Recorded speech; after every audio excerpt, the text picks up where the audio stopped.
Natala ba 5 nzembo nanga mo be koti langa de so ba nzamba ba David Mangaya na ba Tsedi de Tokyo bongo do atam su bouche be te za ko pona bongo te manzo musu na CP na on est nzembo ngana e fitini na innocent faux nzembo Olobi faux chanson Nandeni nzembo be man album wana mayango wana nga kasake da danger madon grand chanteur na petit chanteur ba fula e mais da suka la son Orema, et ce que ça a mis l'inverse.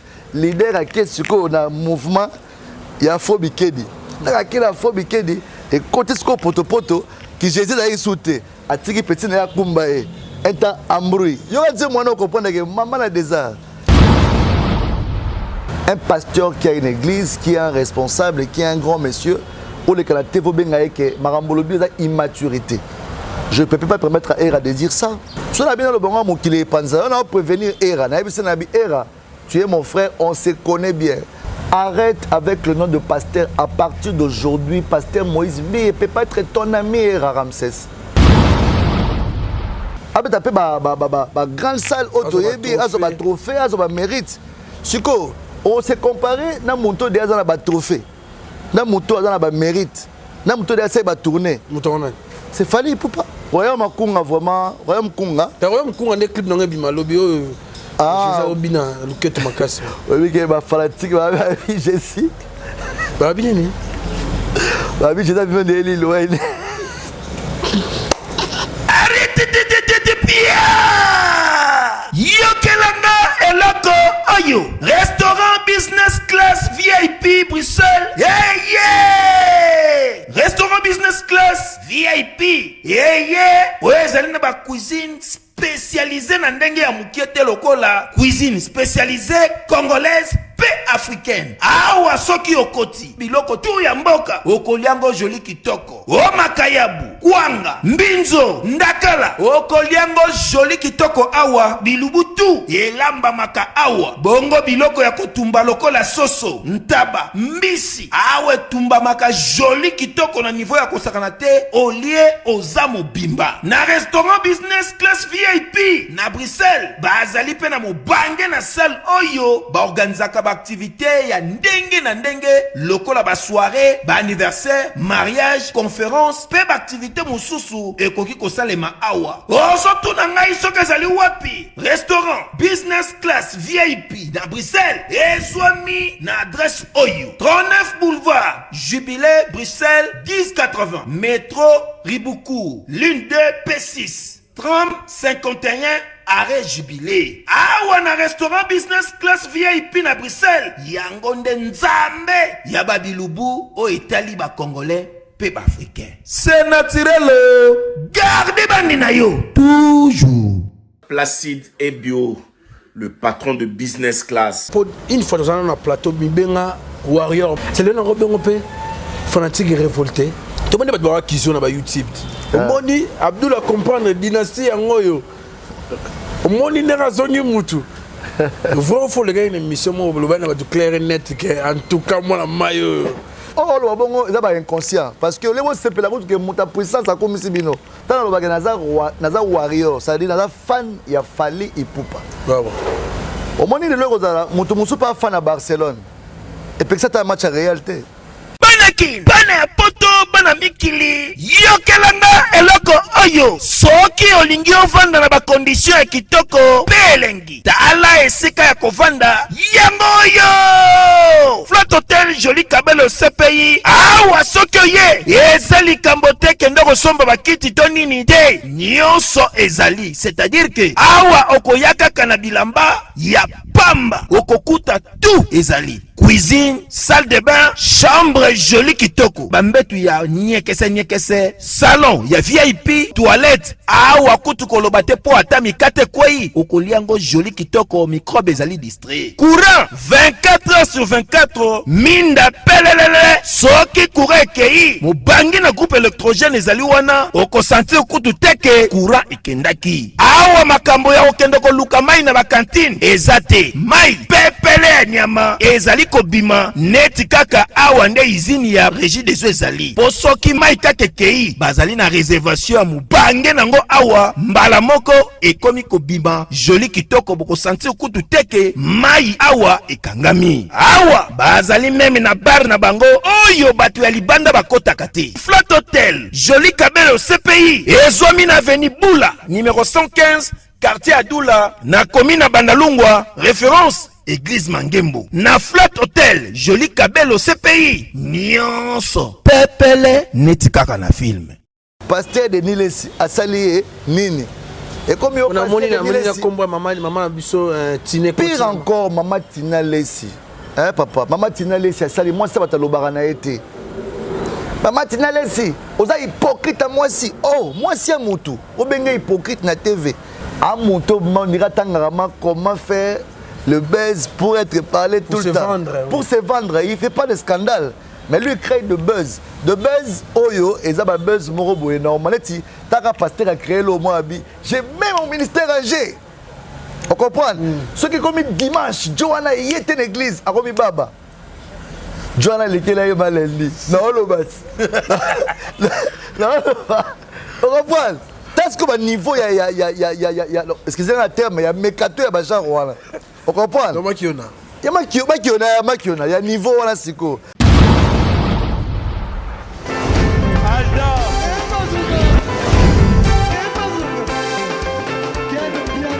Papson Mapungi, le monde qui est bien. Ailleurs, il y a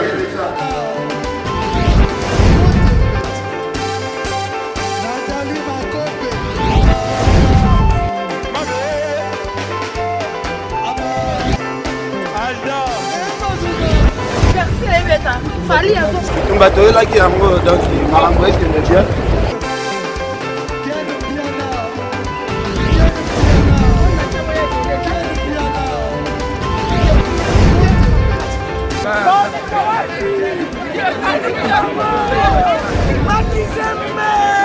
Ah bon?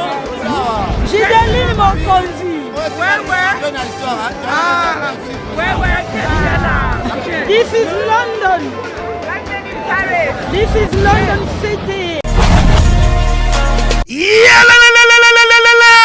Après confinement, réouverture, Yanganda Taba, chez Djongade, Awa, Bokokuta, Biloko Nyonso Bolingaka ya Kotumba, lokola ntaba ya kitoko pe elengi, soso ya kotumba, ngulu ya kotumba, poaso ya kotumba. Esengali koyebake, chez Djongade, bafongolaka kobanda mokolo ya mardi, ti dimanche. Awa nde sika ambiance ezali kolala, adresse ezaka se moko, chez Djongade, weekend, boza deja ya kosepela, chaque vendredi, bobanda kozwa Suzuki Luzubu, 4x4. Yende muta kosepelisa bino na ndenge ya kosakana te, oza kulia, oza komela, oza kopina. Pe chaque samedi, ekobanda kozala nde CNN, Alligator, na ba artiste mosusu. Bako banda kosepelisa bino na makinu ya defuate na bakunga ya kosakana te. Et puis, chaque dimanche, sombele suka bisanga, nde bokozwa les grands chanteurs. Emile alias de Mingongo, yende muta ko palola awa, boko sentir betue baou différence yena. Malolo. Oui, frère. Babi Djonga. Futur. Hein? Nous te reçoit la 50 boîtes. La Katakin, c'est Djongaske. Soki olingo sala ba réservation obengi na ba numéro oyo pe bako servir yo joli kitoko chez Djongade yango nde moboko ya ambiance na kati ya Paris. C'est naturel soit.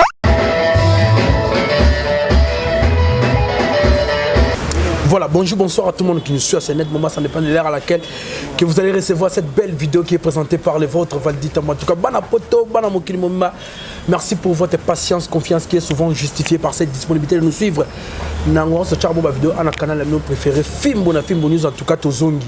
Tozongi, on a posé la remontada, donc Bozongi, il a vraiment autant la biso, n'enge botan la biso, surtout, ba suggestion, ba remarque, ba proposition, et on ça la robe bien dans le poteau constructivisme, donc tout le monde a osé aussi mbaté, poteau. En tout cas, merci Nabaïnios Batikarabisoté en commençant par Maman Lisette Lokangé di Foukou, la fondatrice Ker d'Or Torah, na Pessimbote depuis Paris. Pourquoi pas Yemei Papa Firmen Matote Maman Iget Moulunga, Naginchasa pour la bien bêta tout pas Ndironangai, Chansar Bilel en tout cas, aux a décidé avec un pacte d'idéologie. En tout cas, le bandit qui est invité, il s'appelle DJ Abdul Papa Berry. Avec lui, nous allons peindre un tableau de situation concernant Maïnion, c'est ça bon sur la toile, surtout sur l'actualité, ming la musique. D'un côté, Makamodo peut savoir pas si il y a le côté diffamation, Benjir, va et vient, Mamaloba, ouais, ma bé, côté Bassali Nzambe, tout le monde peut m'abala. Félicitations pour Nabatou Babali, Toza, Tosolanae, en tout et surtout avec l'euro vraiment, et vous allez éclipser. Ensemble avec Dominique Moulumba, Tankou, MP4, Tikana, saluer pour commencer notre communication. Bonjour DJ. Bonjour Valdi Tamboué. Ouais, Papa B. Dieu n'a pas donc nous avons tellement bien que il y a droit chemin et puis il correct. J'aime bien. Je suis un gros fan de ce que tu fais. Un Merci. grand aussi de fan. Donc voilà. Aimons nous vivons, félicitons nous vivants. Si. Mais félicitations toujours. On a payé tant de toujours que toi. Et puis félicitations à film qui combattu. Matamité on m'a bien, mais les lots Nzambasungi, monsieur Makizembe a récupéré ses 115 000 abonnés. Ensemble, avec toutes les vidéos. Avec toutes les vidéos. Donc félicitations d'abord à l'ingénieur Assali Moussala, que je ne maîtrise pas le nom, que je te salue d'abord à féliciter Skozali. C'est pas facile d'avoir une chaîne comme ça et de perdre. Donc, un collègue youtubeur Hardy, que je te salue vraiment, tu es un génie frère, félicitations. Et puis, on a abonné tout un film news, toujours Nebozalara. Les DJ chéris de la République, Mikolo Baksara, mais c'est le gérant. Mais c'est le gérant, félicitations. Ah oui. Promotion, donc, il va Métro Bandal Lamaboko. En fait, Métro Bandal les Zongi, le design, mon sous, et puis la idéologie, mon sous. Et d'ailleurs, Métro Bar, la série à Métro Bar, il y a un comportement à Métro Bar. Parce que tu as un comportement à Métro VIP Club. Ça veut dire, aux VIP, tout le monde a le boss Alex Mboma, il est vraiment garé, mon toukané avec Toko. À côté, mais il m'a la peine de tout karaté. Donc, sur la côte, il y a un champagne calmement. Sur mon panzo, mon héritier Fumo. Mon cadre qui est sur résidence Ottawa. Place à Kitoko, il y a calmement, sans problème. Ah, bah, notre merci. Na boss Alex Mboma, on a fait espace opportunité. Il y a aussi l'émission. Et pas tout le monde, DJ Abdul. On a fait un grand merci. Voilà. Le bino le kaka na Facebook na monyo na église na mayangani na papa na biso Moïse Mbiye habité on a tour car il y a entre bateau ba comme bateau na to ki nebe na ko sambe mais nga sambe la kunote. Je suis un chrétien croyant à l'église Cité Bethel, ça fait aujourd'hui je peux dire 5 ans. 5 ans depuis 2017. Pasteur Moïse Mbiye d'abord et l'autre pour 5 ans comme au l'église album né ali bostanga bimsa ki banzimbo na e Los amores yawe la longa e salanga la longa nzamba Moïse la longa e ekosila boyete papa nze mwanso na yo kongo sentiment que non délivrance guérison muta obika la bité nga fala kindeka église o yo obika na simanze na bika na nzembo nga nazosenga ye oboko na yo zalalanga na limite na nga ye ekweya ye makambo ebongwana siko mposa okota na orchestre mo okota neni fo olekela badélivrance otikaki DJ otiki monde contrat siko na fo na bibomba ok bibomba omoni bureau et puis bureau ya pasteur Moïse Mbiye eloko okoti na présidence donc okoti osigné papier obandi siko ovi ya sika changement de fréquence mais nayebaka ke nzambe un jour aosunga je vais chanter pour l'Éternel et pourquoi pas je serai dans Bibomba un jour. Mais le autant tout le monde va déplorer dans la télévision, ça va se comporter moi ma bé. Tout le monde va ranquer, tout le monde en a ce qu'il y a une entreprise, malgré tout le monde peut battre, mais moi exemplaire tout le monde va congédier donc renvoyer qui est dans la collection Bibomba musique n'habité tout qui va vérité moi bien belé et bien moi belé au sakanate pour ça la vidéo ça la vidéo ou puis vraiment ça na intention ndenge mo rotina moto na nzambe yango ba congédier ba biloko bongo na matoya batoye sala moi bien te bon moni Valdi notre artiste que Boto le Kabma directement à la maison Teddy Disso que je salue que je respecte beaucoup. C'est un ami que j'ai découvert à travers l'église et grâce à pasteur Tenaïba Teddy. Il est super talentueux. Mais tu sais qu'à Bethel, il y a plus de talentueux au besoin d'opportunités. Oh, Teddy d'abord à Zouaki, à Rosaki, Bazoui, Malamoko. le frère qui chantait à l'église va produire album et puis signer après Trina. La sœur Trina aujourd'hui, elle est dans le deuxième album, je pense qu'il est déjà fait très bien. Il fallait faire l'équilibre. Regarde le pasteur, comment il s'est permis, même dans le tournage à Teddy, à Zalarawa, dans la making of, il ne veut pas que l'autre il a raté. Parce que Bibomba, c'est la vision du pasteur, et ça label aux soutenir ma futur chanteur et gospel. Je pense que le pasteur a investi beaucoup pour Teddy. Pour que Teddy, il ça Lelo, tout le monde a deuxième clip et Bima. Pour Nanga, Teddy, il a raison, peut-être, il a plus que vidéo où Falaka Sala a remercié, peut-être Bibomba, dans son soin. Il y a des fois, le silence peut aussi être une très bonne réponse. Hein. Le silence. Tout le monde dit puis mais le bâtiment avant de calmer, complètement mythe, pourquoi il est parti et tout ça. Mais il y a la télévision qui est $20. Nazouare logoté contrat à exploitation. Est-ce que c'est important? Peut-être que à solo à l'Okuta de venir sur la place publique, il y a exposé en haut, il y a dimisa Moutumabe. Moto Oyo Azur na poto grâce à Nzambe bien sûr. À Pessio peut-être opportunité. Mon frère, il y a des talentueux qui cherchent même à avoir un contrat de production, avoir même un producteur à faire les clips. Aller même au studio. N'est pas studio, n'est pas studio AM. On a sauté la studio AM. Séance à Pamba donc yo mo senti kokoi. Mais mon Azur en charge comme dans l'écriture, la motivation. Regarde Teddy à Kana, Teddy à Lelo, on sentit qu'il y a deux personnes différentes. Parce que Moutabi Marana, c'est Mamoutou. Donc le pasteur peut être canal, il y a bénédiction, il y a carrière. Mais remerciement à Bongo, les gens qui ont la jeune Moussou porte pour l'avenir. Parce que après, on sait que ça vient après. Mais la raison qu'il a tenu, ça n'engage que lui. Mais moi, je pense que la procédure, apparemment, il a été peut-être intoxiqué par des gens mauvaises ou conseillers, je peux dire dans ce sens-là. Parce que Teddy, c'est un garçon qui ne parle pas. C'est un garçon déjà...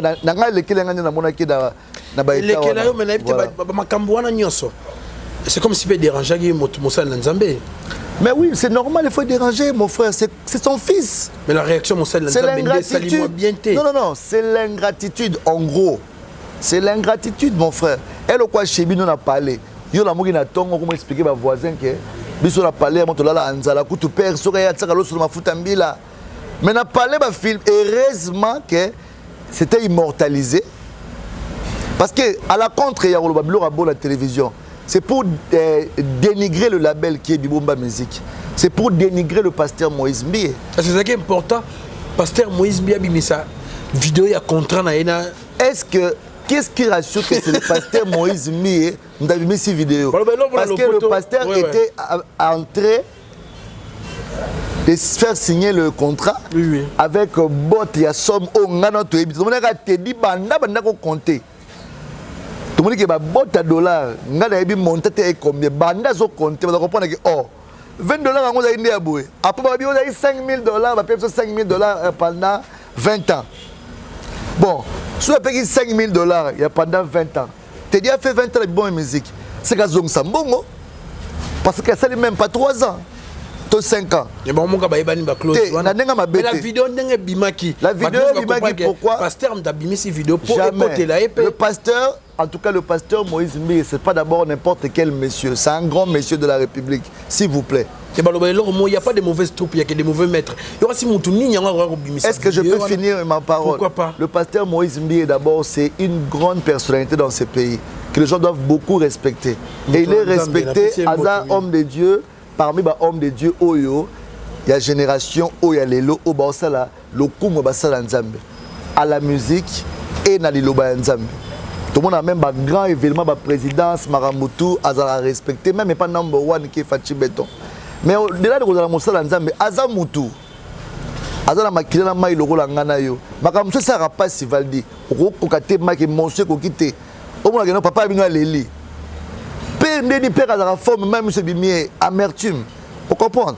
Bref, je vais dire quoi par là. Moutana ko filmer wana, Zagi Pasterté.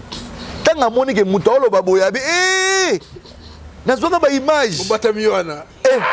Papa, mais preuve, il y a un moment que tu vas comprendre que c'est un locuta. Et c'est un locuta. Et puis, ceux qui imaginent, ils vont te dire raison. Et heureusement, l'image est que pendant la main, ils ont compté les dollars. C'est pour ça que là, locuta.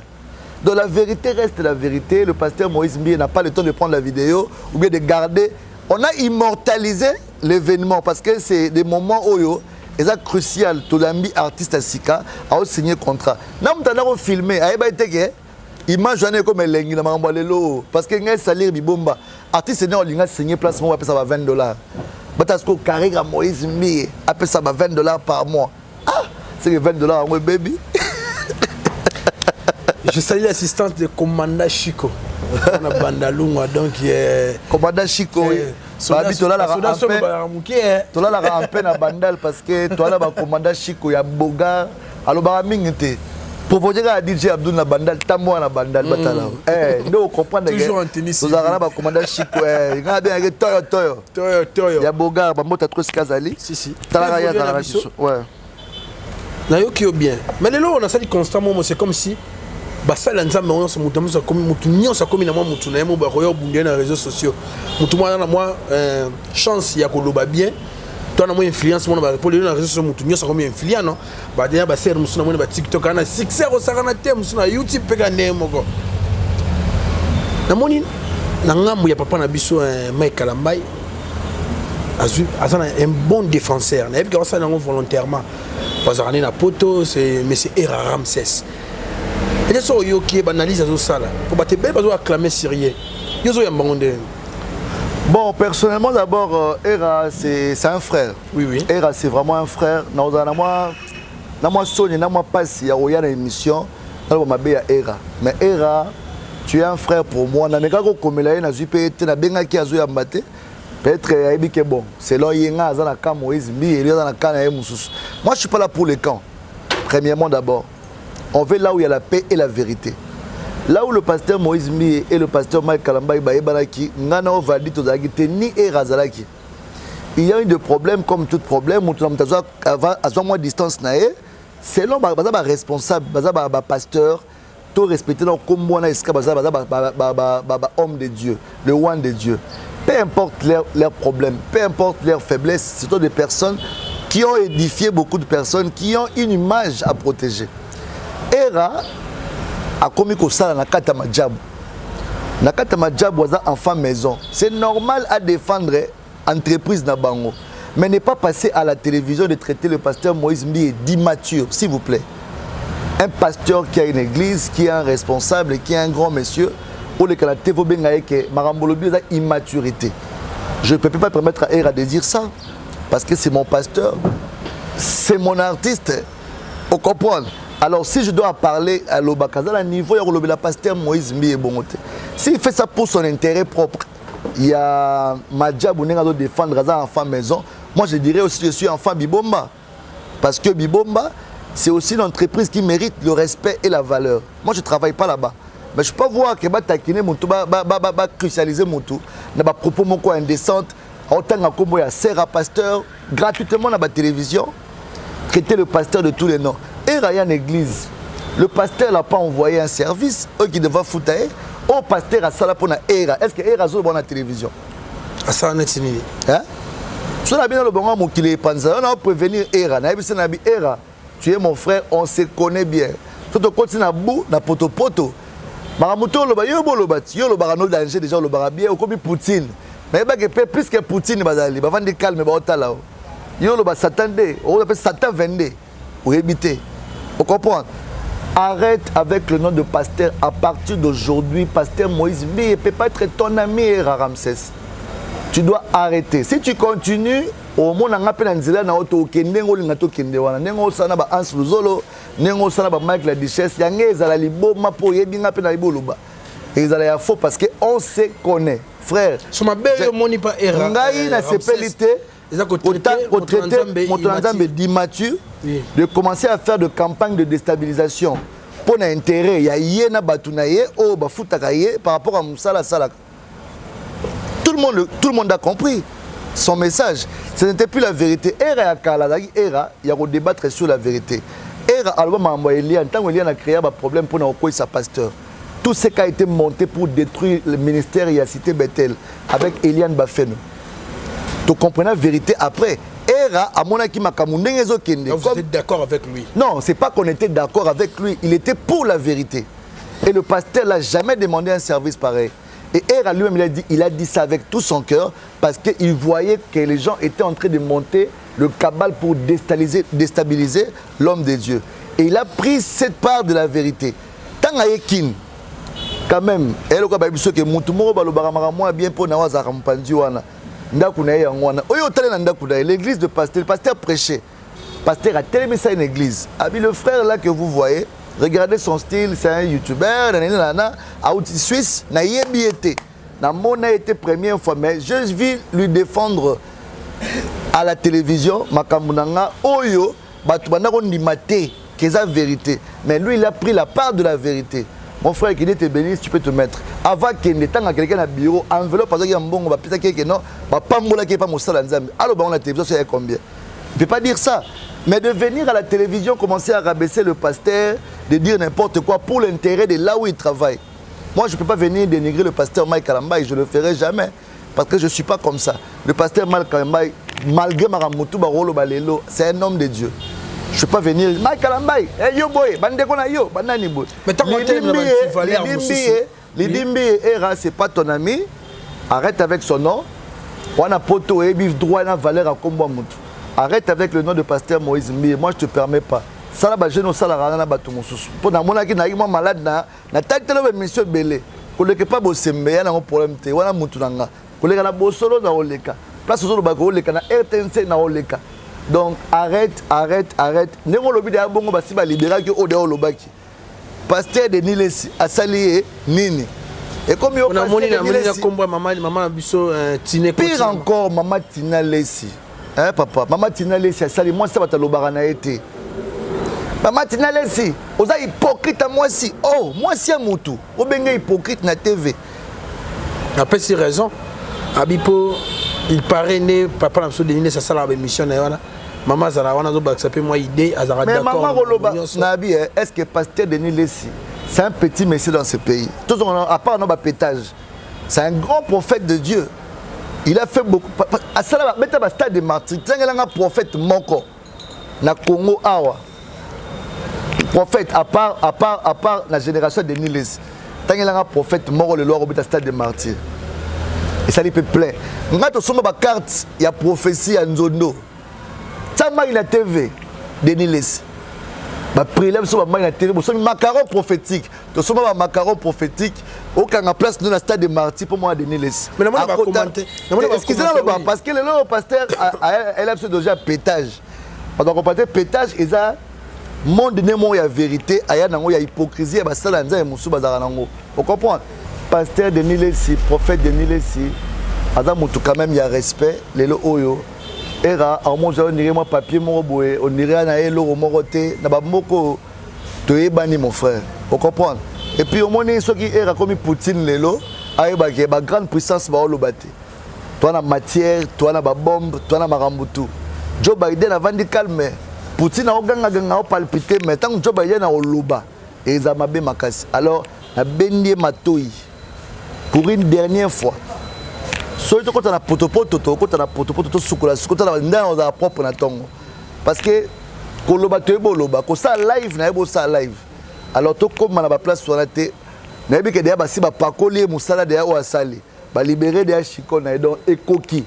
Ce mot débordé, ah papa. Et Simbate. En tout cas, merci. Sur l'union débordée, et Simbate, tu as évolué malé, mais dossier à moi est belé au Saranate. Tu as côté, on a manqué côté de la salle de Nzambé. Mais faut que Joe Biden. N'habite Joe Biden, mon ami, Nani, Libala, il y a papa dans ce Francis Tatouté. Ouais, j'ai vu. Ça lui est né.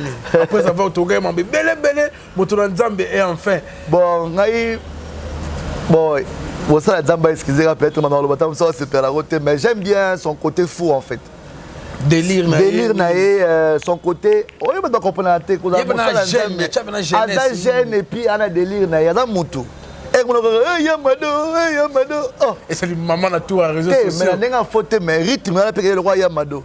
pasteur ala mato ya mboite oyo za relala beauté ala mato yo ka ya mado et puis pasteur a beau créer buzz à monto on dira tangama comment faire le buzz pour être parlé tout le temps pour se vendre il fait pas de scandale mais lui il crée de buzz oyo et ça buzz morobo énorme ti taka pasteur a créé le mois abi j'ai même mon ministère âgé on comprend ce qui comme dimanche Johanna y était une église a comme baba Johanna était là maleli non le bas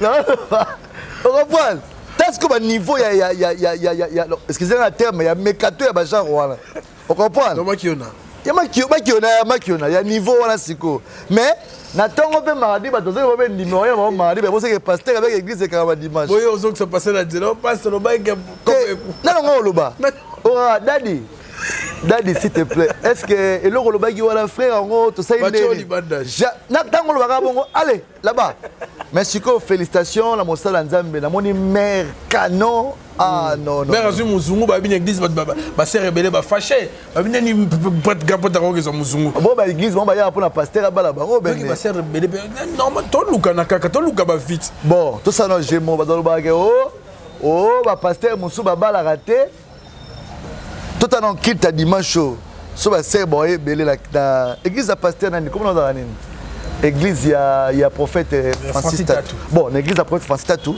bagabi le roi bali moi si mon sou c'est ba sœur ba okima pour ba bien que pasteur ninga bo déjà a divorcé peut-être temps sou ça peut arriver sœur mo ba to monique pasteur a saliment hors du commun a bali moi si na la chanteuse Simiane je pense Simiane et félicitations au couple heureux mariage. Et puis, nous avons pasteur, nous avons serment. Nous avons oh, ils ont montage, le pasteur m'a bêté le moment, bon filmer tes kata direct. On a dit, moi, j'ai bêté kata direct. Est-ce qu'on avait tout dit DJ Wana? Eh, papa, slow Wana. Oh, my life. Dans ça, constamment, on dit, je suis en Congo. On a moins cher si au moins pour expliquer tout ce que est au moins na poto Beyoncé a que des concerts à gospel ba PCP instrument à Yembi on appelle pas la mité Londres on comprend mon frère musicien wala mkatongo a kena église mora salidon ba PCP cher à Yembi ça veut dire nzembo wana message ya bolingo aneyo ya uza mosala nzambe wala sikoza ke nzoto esala abali mwasi na ye bazobina mwasi lo mbato mosu a choqué bango o keza nango normal et ko kelongo pe normal parce que ça moment moko crucial que pasteur azongi ba ke na Congo écrit le cas direct on comprend donc moi je félicite le pasteur côté na non hypocrite. Il est vraiment correct et bonne chance pour la couple na bango mais ce que tout à l'heure dimanche est-ce que bandimi baroya ba ser baroya belé parce que ba ser ba kimi on préfère dans la maquille dimanche ba filmer côté ba ser ba kana chance pour grand pour la super mundele muzungu siko awo sang s'appelle par rapport à la charité ben papa tika voilà comme tout le monde mboka pour lui utile à l'agréable to continuer na biso oui bien na calibre émission moi belé la musique de bandisiko.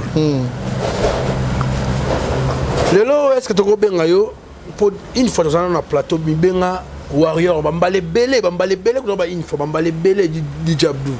C'est le nom on peut fanatique révolté. Fanatique révolté comment? Tout le monde va voir qui sont sur YouTube.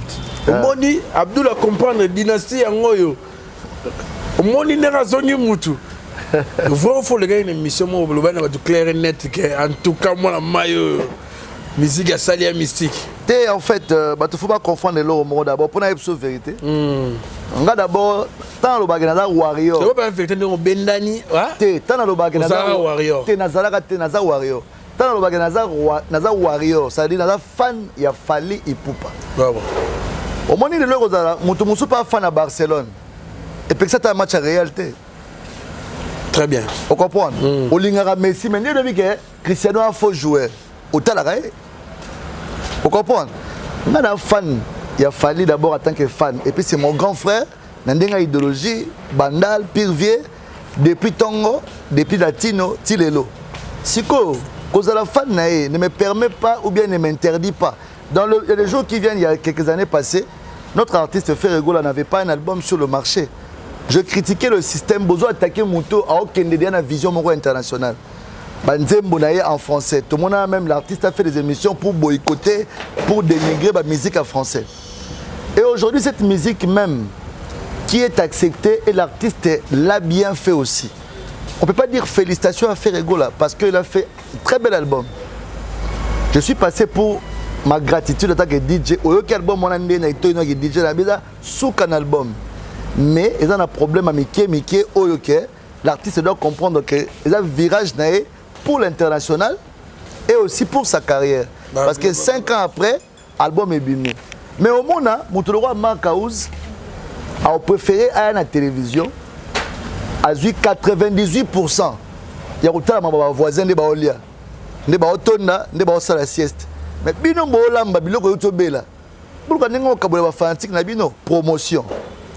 Déjà décollage album ba CP na ngomé et comment souffrir un problème mobo ya promotion dans le sens que teaser et liboso ba de la date coming soon. Deuxième teaser coming soon. Oh. Mais ma clip n'est pas sur Thérèse à vide. C'est lobby le 13, mon gars. Bon, là tu m'informes.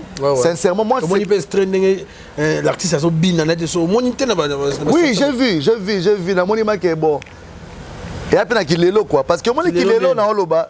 Mais quand on parle de Kilelo, ça veut dire quoi? On a entendu Kilelo. Il fallait qu'il est là. Tout le monde a fait qu'il fallait qu'il est là. Il y a un détail. Moi, façon, il y a Kobine là. Je suis de Zela. On regarde maintenant au film et bien il y a le mar. Il y a moi pété, moi nini. Oh. Et la idéologie soit qu'il faut un point. On comprend. Pour la nenga faut TP alphabet thérapie forme. La nenga n'a pas Versace, Louis Vuitton, c'est ça. Parce que l'idéologie la moro. Ba film on a 7 îles colombe d'abana on. Parce que si on a dit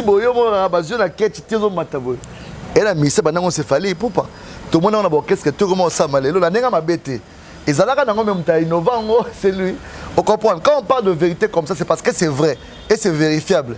Quand je parle de l'album Dynastie aujourd'hui que c'est bien parce que j'ai écouté des chansons Nzembo ya Cédric de Tokyo Mama na Rumba Cédric de Tokyo Mutuna mais il y aura ce que l'album Miskeza il a expliqué Nzembo Alita Chamala. Aujourd'hui, nous avons docteur Jeff Njadi, le tête à don de Dieu. Aujourd'hui, nous avons David Mangaya, ma maman Fanny Tshisekedi, maman Narumba. Ce que je veux pour ma promotion, et bête à ma boîte partout. Il faut DJ Abdul. Je comprends ce que vous faites de l'idée. On comprend. C'est parce que il y a un peu de temps. On comprend. Donc, ce qu'il faut. Bapakolinga nde bapakola pe artiste yemba bango bapakolinga pour la promotion likona ngo ce lengi yango na zi marché de fona comme cet album pour nga pe na se retrouver na banzembo na kati nata ba 5 nzembo na nga mo be kotsi nga de so banzembo ba David Mangaya na ba Cédric de Tokyo bango da tam su bouche be te za ko pona bongo te manzembo su na CP na on est nzembo ngala e fitini na innocent fo nzembo Olobi faux chanson. Nandeni. Nzembo mabe man album wana mayango wana. Nzembo mabe vraiment excusez-moi la vérité. Oh c'est pas la honte tata ngate. Nzembo mabe na album wana nde ya featuring ozoloba. Ouais, merci à trop Bana Congo Nazali Awa na Burj Khalifa, l'immeuble le plus haut du monde, 828 mètres. En fait, na pied na ba luwa ba car à danger au kobeta tour kana yo moko kwa. O eza ba range ya mystique et Nicolo yo. Na ye awa parce que na za na posa na bien que ça ken piana. Na za na visa multiple entrée na poto. On est 3 fois protégé kobeta massa c'est au bimate. O za range ya mystique. O eza le mususu. O eza le mususu keba. Ya ko la naka ninga za boite keba. Donc na zota siko o api na ko bien que ça ken. O kena ya romata. O McLaren. Donc, il faut chauffeur pour sauter qui est bouclé là même ça va tout ngambo McLaren donc na olukani karnini ken piana akoki koya parce que ça ken pour na comme na posa un mois ko expliquer ma miki naza responsable ya échec à batouté naza responsable ya chute ya batouté oh Zakaria Kwei, oh Zakaria Sila, oh Zakari Boye. Cléboa, depuis le 22 mars, Cléboa, dans le comté d'émission. Na Bimpoaka, comme Loba. Bimpoaka. Dans habité quoi, Ken, est-ce que moi j'hésite entre la Mercedes, Ken Piana, Azwanini, Rolls, oh ou bien Nini, pour ils ont pas loué en avant. Pas loué et puis Boyebi qui n'a comme un moyen. Alors, on a habité. Bon, Lamborghini peut aller, maman et papa il m'a fait pas Lamborghini. Lamborghini, oh, Ken, n'a pas loué les ouais. N'a pas loué les. Tout ça, Dubaï Mall, là, on va pas parler comme Dubaï Mall. Maman et Ferrari. Ken, au monde, non. Au vitesse, il y a les gosons qui n'ont pas et puis Lamborghini. Il y a local. Donc, au Bakaro, ils ont exposé pour la location. Alors, le on a posé au Loba, qui est pour la moniba. Bon, le terme n'est pas mauvais. La moniba Zoba Ebele. Bazoba Ebele. Bazo Loba. Bazoba Ebele. Baebele Bazo Lobate. Bazoba Ebele. Na okoti Sarojani. Na okoti Sarojani wa Merandona. Ambassadeur Kishabro na Makamboti. Na Olobanga Moko. On a expliqué Bazoba Lobaka. Naza responsable échec à Moutouté. Na routine na pe mwana ya Moutouté. Afinga baninga nanga. Na routine na pe mwana ya Moutouté. Afinga baninga oyo basalisa ngai jamais. Na routine na ngoti pona tata malamu. Ken kota na avion yaka. Pona ya tili inbox karo poni poto ken. Na kasake za danger madon grand chanteur na petit chanteur ba fula e mais da suka la son. Heureusement erreur ce que ça a mis l'inverse. Leader a qu'est-ce qu'on a mouvement il y a Fobi Kedi. Na kila Fobi Kedi et côté ce poto qui Jésus a sauté a tiki petit na kumba e enta ambrouille. Yo a dit moi non comprendre que maman a des arts. Mais ndio zofana. Zembo ma bel album mwana ka yango. Oto tika limeda kitoko ko sarata. Ndio zofana ba boîte ndio saba makamu na yo kishasa yo bintu tom sola la bino bozara yo lamuka. Na banganda kuna zo beta nango. Royaume Makunga vraiment, Royaume Kunga. Royaume Kunga ne clip nango bima lobi yo. Ah, obina luketo makasi. Oui que ba fanatique ba Jessie. Ba binini. Ba bi jeta bien de Lil Wayne. Ba binini. Lil Wayne. Lui on a bizarre. Té, Lil Wayne a bizarre té. Les styles ba locks, ba tattoo, ba nini moi. Oh mais faut féliciter la c'est qui pour ça bilo. C'est qui parce que l'artiste s'est mis à jour. C'est mise à jour. Mise à jour, papa. Marambo lelo yango wana mtobo yango azate. C'est ça à jour. Faut comprendre. Tout le monde a vu la so quadre moi ve mage basket de bilelo vient dans ngo mare. Toke. Baldo. Viens dans dedans. Vous comprenez? Parce qu'on a énergie à vivre wana zarati lelo a obunda. Vous comprenez? Donc c'est pour te dire quoi pour moi. Et ça, c'est un plaisir. Ce que la vérité, c'est un plaisir. Vous comprenez? Net fait rigolo, c'est à féliciter l'album. Vraiment bonne chance. Et moi, je pense que Makaouz, Azwa Moussala, il y a aussi la promotion. Il y a l'album. Batika ko finga bifingela fingela. Beaucoup de album. Et puis, streaming et mata.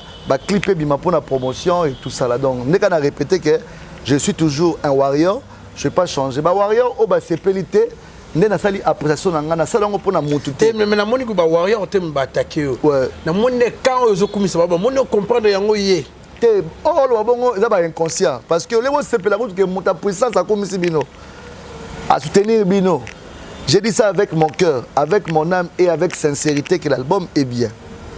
Mais ce que ba bossa na le moro mon frère le o na loba il faut encourager artiste et puis album est bimi et ben da ba contrat abeta pe ba tournée africaine. Avec tapé ba grande salle autoyebi azo ba trophée azo ba mérite. Siko on s'est comparé na monto de azo na ba trophée. Na monto azo na ba mérite. Na monto de azo ba tourner. C'est Fally Ipupa. Oh, mais papa, na lo ba vérité. Na lo ba awa, je travaille pas chez un victime, c'est ma maison. Ça nda quoi grand frère na grand frère no na nda ko mo awa, yo foutela quelque part et ça chez Bino. Vous comprenez? N'a faute. Parce que le mouvement, il y a des jeunes qui sont très à l'aise, je me sens encore plus chez moi.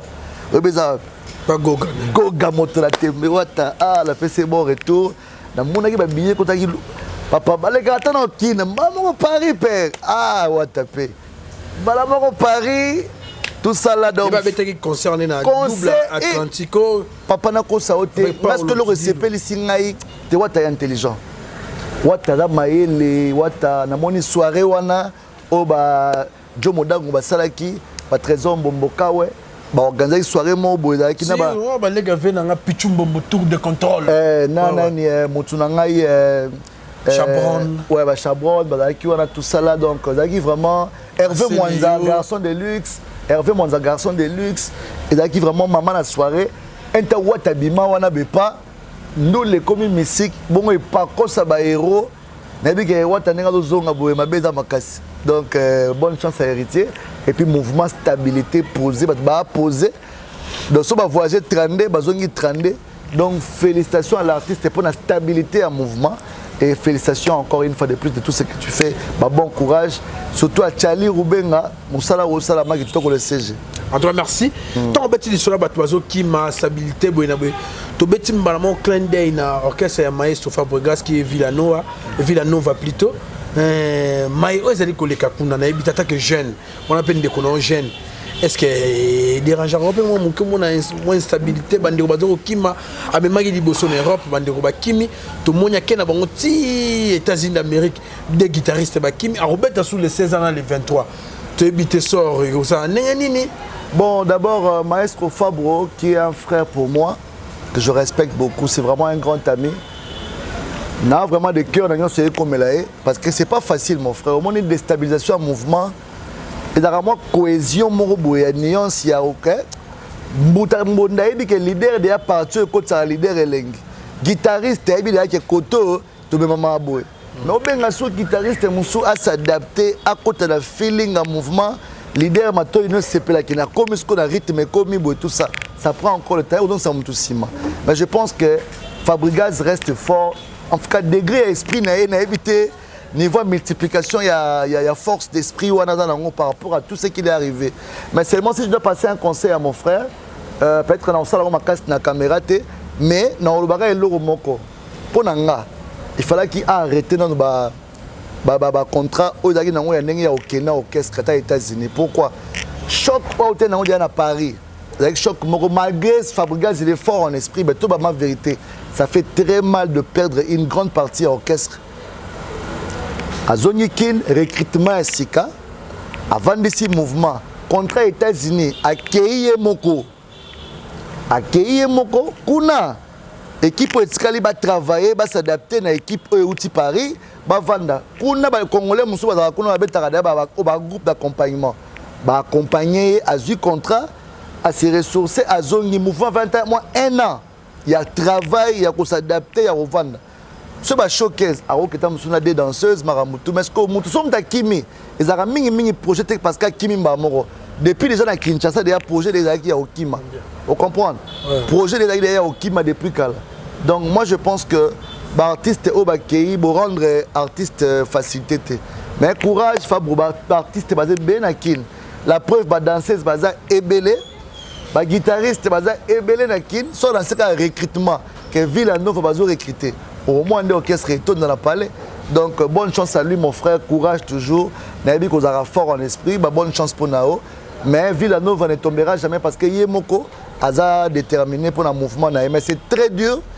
Azongane Congo a recruté des messieurs Moussoussou, différents contrats sur les Américains parce que Yemo Fabregas avec l'équipe accompagnée à Osala Moussala bien. C'est bien. En tout cas, merci tout le monde qui est malé Menasuka. Tout le monde a l'artiste musicien Fali Poupa Ana Kinshasa après avoir commis ça. Tokos de Gold Wapi. Ils allaient suite il y a Tokos de O et Bima il y a liboso na ba chanson au tout ba là-bas piqué changer nuance tout ana tout le monde qui est moins bandé sur le comment légèreté mon qui a promotion ezalaki donc artiste avec na mambo bela ndo sala tout le monde est subitement na Kinshasa asa ilo ba benga practice et moi ilo rasika na biso na robande na dictionnaire na biso ya musique ya Congo art et puis ça on ne ba bende ba expliquer biso ba bi practice ya nini omoni Souvent nzembo na ba français wana. À chaque fois que c'est ba yemba ba ça la interprétation du musu côté ba bagi là-bas, il y a le bien la basse par exemple. Mon ba mauvaise interprétation na, il y a un ça yemba il aura ça les longs mots pour l'orientation. Tout le monde il fallait yembi ba nzembo nyonso wana ya tokos de gold. Mais en plaire mo gozui n'était sur yembi on. Non ben c'est toujours il y en a une vision d'innovation. L'artiste ne cesse de merveiller les gens, il innove toujours. Les lots comme monsieur Bima on est comme le réédition. Ça existe depuis Kala. Mais battu ba yeba yango teke ça album il faut ça la musique Congo mtabakisi. Mtabakisi yango. Donc à créer raison ba risque blo rebelle fallait pour pas yango on a toujours mis bien ma aigle parce que vision ils a vraiment trop avancé par rapport à beaucoup d'artistes. Mais seulement je dirais tokos des réédictions où souffrir d'un problème moko équipe pour les ma promotion fallait a suivi. On dirait moins négligence mon kezali parce que actuellement nzembo beta le roi 100 exact. 100. Ça fallait non. Nzembo wana na minutes oyo partout et beta. Tant on bimi si practice. Moi parti car il y a sebenoana il y a rythmique il fallait créer qui na répétition. Et qu'on a TikTok et comme partout bat bobina bat ba là. Ça montre la force de l'artiste. Mais il y a 15 titres s'il vous plaît. La réédition a 15 titres. Tu dis qu'il fallait tant bimi sera ils aura monos oki koto ki witi à merveille oki ba mort oye koto oki nzembo boé ozongi boé. C'est ça qui est différent par rapport à réédiction.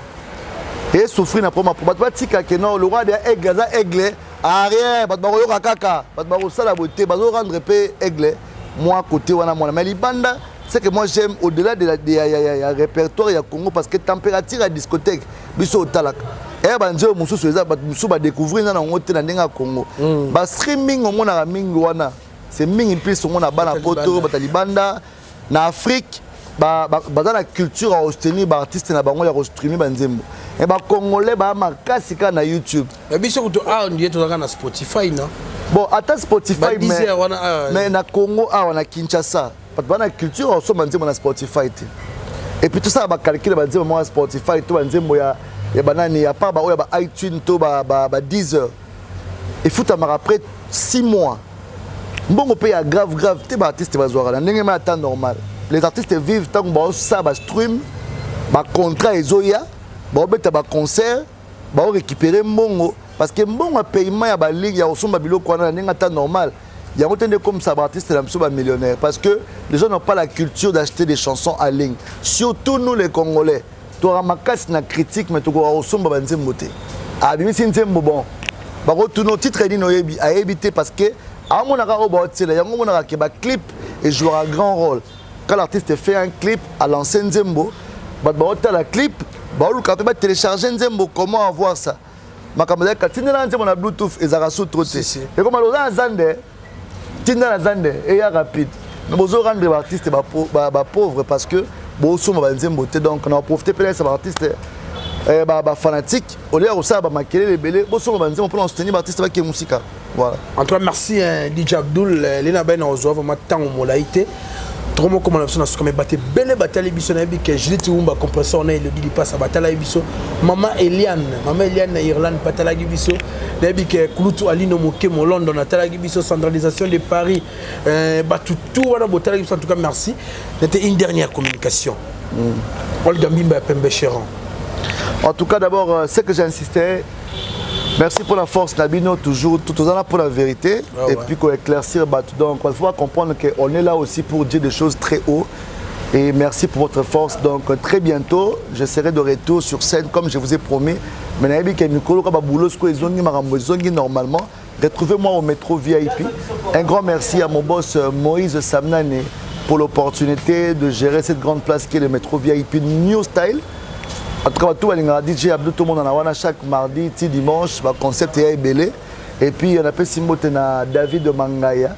David de Mangaya, c'est bon qui toque les cartes roses, c'est dans la dynastie. Donc, tout ça, on va créer les belés parce que il y a un Makambo. On a fait Simbote na celui qu'on appelle Mike Kitenge. Mike Kitenge, dynamique Kitenge Yesu. Jeune Moroya Bogar, où vraiment, et c'est la force, ça jeune nion surtout les lots. Pour nous soutenir les jeunes, nous avons le candidat à mon na ba élection euroya. pour soutenir vraiment la jeunesse, candidat Nabiso, dynamique qui t'engage. Et puis, Narobo Sanate, Cédric de Tokyo, le number one, monsieur le consul, toujours fidèle. N'a pas Simbote na fondation TMF, Trésor Moutiki Foundation. Et puis, pendant ce temps, n'a pas Simbote na Chansar Bilele. Chansar Bilele forme aussi la rareté, ma conteneur de Ekomagi. Et na ma taille de Tiko Taraboma, Chansar Bilele, bon, ma taille de designer. Biso Bilo, il y a un conteneur. Il y a un sac Moura Mouké, à Kanyango, ma qualité. Conteneur, ma poni, ma tire, ma prêtre, mon panzi. La personne qui Alex Mboma Mystican. Alex Mboma Mystican. Abagina Boga soutient pas apporter un plainte, mais la boîte qui a apporté un plainte pour le patron de Taramba la Pembe. La personne qui héritier Fumu. Héritier Fumu, Babi sur mon Fumu dans Fumu, les mystérieux. Sans oublier Scram Chicha, il y a idéologie et puis tout le monde DJ Abdul. Mon numéro c'est le plus 243 9 90 88 88 89. Plus 243 9 90 88 88 89. Il y a un numéro à contact. Donc abonnez-vous sur mon Instagram DJ Abdul Bokams et puis sur mon Facebook DJ Abdul et sans oublier la page Facebook à Metro Bar. Merci à Ken Mpiadama Kizembe. Depuis Bruxelles, mon frère Robo c'est la qualité. Autant DJ Abdul à Bruxelles, Ken Azawana.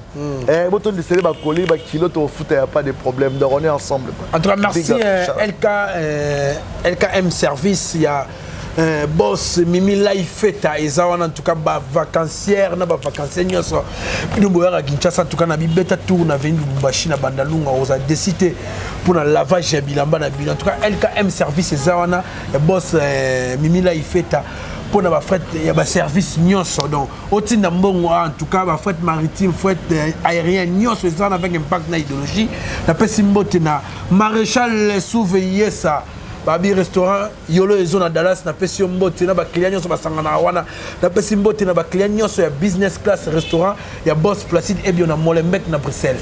En tout cas merci na MP4 qui était derrière la caméra, merci na Whisky Wishia Owapi a colonisé nyoso na régie finale et merci na assistance ya Molatisi ya Mboka oyo Babi Chansar Bikutu. Na bien on entend qui Congo Bikutu en tout cas là ça définit on est vraiment je m'excuse pour monsieur Koulasuka. Navengana félicité une artiste vraiment ça la fierté à Basilelo. On a Sarah Lula. Ah, combien Sarah Lula, félicitations pour la macaroni, félicitations pour l'album. Donc retrouvez Sarah Lula chaque jeudi à Betara on a Mon Africa, ex-Ben Club na Bandal. Voilà ma partenaire Sarah Lula, félicitations pour la Moussala Kitoko et puis la bonne chance pour l'album Nayo et puis Naibike le 16 mai retrouvez Sarah Lula na Metro Club. Un spécial concert le 16 mai. La PCP manager na ADS Bambota Tro, na équipe na on est ensemble. En tout cas, merci pour s'abonner sur massivement dans le site.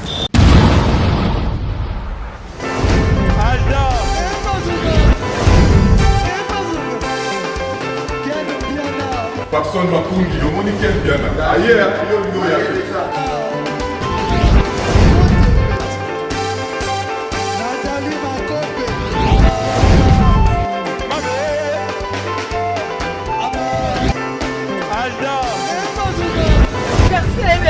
Fali avant. On va te relayer un mot donc Marambo est bien.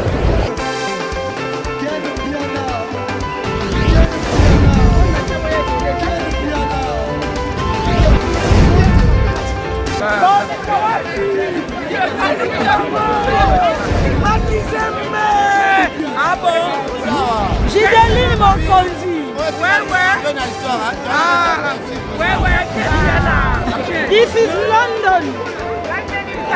This is London City.